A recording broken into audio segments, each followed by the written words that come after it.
ড্ৰাইভাৰক সুধিছো তেওঁক বোলে তেল দিয়া নাই বোলে 3 দিনৰ পৰা কমল এইবিলাক একদম জানে কি তেওঁলোকে এই চিৰিয়াছ মুহূৰ্তটোত আমাৰ সব পচে হাওয়া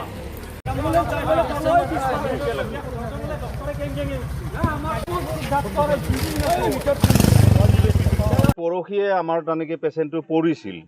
পৰাত তেনেকৈ তেওঁ মাথাত দুখ পালে দুখ পোৱাৰ পিছত আৰু অলপ হেৰি থাকিল যেতিয়া ৰাতিপুৱা আজি অলপ বেছি চিৰিয়াছ হ'ল হোৱাত আমি কমলপুৰ মেডিকেললৈকে লৈ আহিলোঁ লৈ আহি ইয়াত ডক্টৰে চালে ডক্টৰে চাই ক'লে কি যে আপোনালোকে হয়তো এইমছত নিব লাগিব আৰু নহ'লে GMC নিব লাগিব লৈ যাম তাৰপিছত আমি 108ত যোগাযোগ কৰিলোঁ 108ক যোগাযোগ কৰোঁতে তেওঁলোকে কয় কি অলপ সময় ৰখক আঢ়ৈ ঘণ্টা ৰখিলোঁ তাৰপিছত ইয়াতে আমি চালোঁ যে কমলপুৰ PHCৰে তেনেকৈ আপোনাৰ এম্বুলেঞ্চ থকা বুলি গম পালোঁ চাওঁ যে পিছফালে এম্বুলেঞ্চখন লুকাই ৰাখিছে আৰু তাতে আমি যি ড্ৰাইভাৰ তেওঁলোকৰ আছে তেওঁক যাই পেলাই সুধিলোঁ তেওঁ কৈছে কি যে তেল নাই এম্বুলেঞ্চত আমি ক'লোঁ যে যদি তেল নাই আমি তেল ভৰাম তেল নোহোৱাৰ কাৰণে যদি এম্বুলেঞ্চখন ৰাখিছে আমি সাৰা দুনিয়া কিন্তু এম্বুলেঞ্চৰ পৰা কৈ আছে যে আমাৰ গাড়ী নাই অলপ সময় ৰখক কিন্তু কমলপুৰত এম্বুলেঞ্চ লুকাই কিনে ৰাখি থৈ দিছে আমি এম্বুলেঞ্চ পোৱা নাই সেই পেচেণ্টটো এনেকুৱা চিৰিয়াছ আঢ়ৈ ঘণ্টা ইয়াতে ৰখিছোঁ যদি আমি নিব পৰা কণ্ডিশ্যনত থাকিল হয় আমি জেনেৰেল গাড়ীত লৈ গ'লোঁ হয় কিন্তু অক্সিজেন লাগাৰ কাৰণে আমি এম্বুলেঞ্চ বিচাৰিছোঁ আৰু নিবিচাৰিম কিয় আমি দুখীয়া একদম মানে BPL শ্ৰেণীৰ মানুহ ট্ৰেক্টৰ চলাই খাই আছে তেওঁৰ বাচ্চা আছে গতিকে সেনেকুৱা পেচেণ্টে কেনেকৈ প্ৰাইভেট কৰি লৈ যাব নাই পেচেণ্ট হেৰিয়ে নাই এম্বুলেঞ্চ নাই কমলপুৰতো সুধিছোঁ কমলপুৰেও এম্বুলেঞ্চ নাই বুলি কৈছে এম্বুলেঞ্চখন ক'ৰ পৰা ওলাল কমলপুৰৰ মেডিকেলৰ পিছফালে আমি গ'লোঁ যাই তাতে এম্বুলেঞ্চ কিয় ৰাখিছে যে এম্বুলেঞ্চৰ কথা সুধিলোঁ বোলে আছে ইয়াতে কিন্তু আমাক তেল দিয়া নাই 3 দিনৰ 3 দিনে তেল দিয়া নাই 3 দিনে যদি এখন এম্বুলেঞ্চক যদি মেডিকেলে যদি তেল নিদিয়ে নে এম্বুলেঞ্চ কোম্পানীয়ে তেল নিদিয়েতো আমি নাজানো না গতিকে সেই হিচাপত তেনেকৈ এম্বুলেঞ্চখন আমি আঢ়ৈ ঘণ্টা ইয়াতে থাকিল কিন্তু আমাৰ পেচেণ্ট গৈ নাপালে এতিয়া এই 5 মিনিট আগত লৈ গ'ল তাকো কি পিছফালে লুকাই থৈছে ড্ৰাইভাৰক সুধিছো তেওঁক বোলে তেল দিয়া নাই বোলে 3 দিনৰ পৰা কমল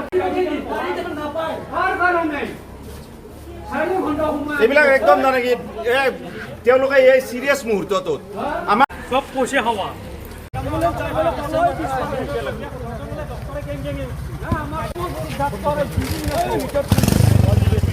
পৰহিয়ে আমাৰ তেনেকৈ পেচেণ্টটো পৰিছিল পৰাত তেনেকৈ তেওঁ মাথাত দুখ পালে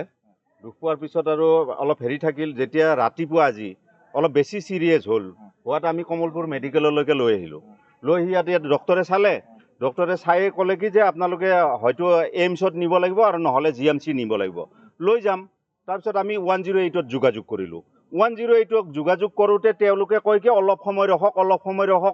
ৰখক আঢ়ৈ ঘণ্টা ৰখিলোঁ তাৰপিছত ইয়াতে আমি চালোঁ যে কমলপুৰ PHCৰে তেনেকৈ আপোনাৰ এম্বুলেঞ্চ থকা বুলি গম পালোঁ চাওঁ যে পিছফালে এম্বুলেঞ্চখন লুকাই ৰাখিছে আৰু তাতে আমি যি ড্ৰাইভাৰ তেওঁলোকৰ আছে তেওঁক যাই পেলাই সুধিলোঁ তেওঁ কৈছে কি যে তেল নাই এম্বুলেঞ্চত আমি ক'লোঁ যে যদি তেল নাই আমি তেল ভৰাম তেল নোহোৱাৰ কাৰণে যদি এম্বুলেঞ্চখন ৰাখিছে আমি সাৰা দুনিয়া কিন্তু এম্বুলেঞ্চৰ পৰা কৈ আছে যে আমাৰ গাড়ী নাই অলপ সময় ৰখক কিন্তু কমলপুৰত এম্বুলেঞ্চ লুকাই কিনে ৰাখি থৈ দিছে আমি এম্বুলেঞ্চ পোৱা নাই সেই পেচেণ্টটো এনেকুৱা চিৰিয়াছ আঢ়ৈ ঘণ্টা ইয়াতে ৰখিছোঁ যদি আমি নিব পৰা কণ্ডিশ্যনত থাকিল হয় আমি জেনেৰেল গাড়ীত লৈ গ'লোঁ হয় কিন্তু অক্সিজেন লাগাৰ কাৰণে আমি এম্বুলেঞ্চ বিচাৰিছোঁ আৰু নিবিচাৰিম কিয় আমি দুখীয়া একদম মানে BPL শ্ৰেণীৰ মানুহ ট্ৰেক্টৰ চলাই খাই আছে তেওঁৰ বাচ্চা আছে গতিকে সেনেকুৱা পেচেণ্টে কেনেকৈ প্ৰাইভেট কৰি লৈ যাব নাই পেচেণ্ট হেৰিয়ে নাই এম্বুলেঞ্চ নাই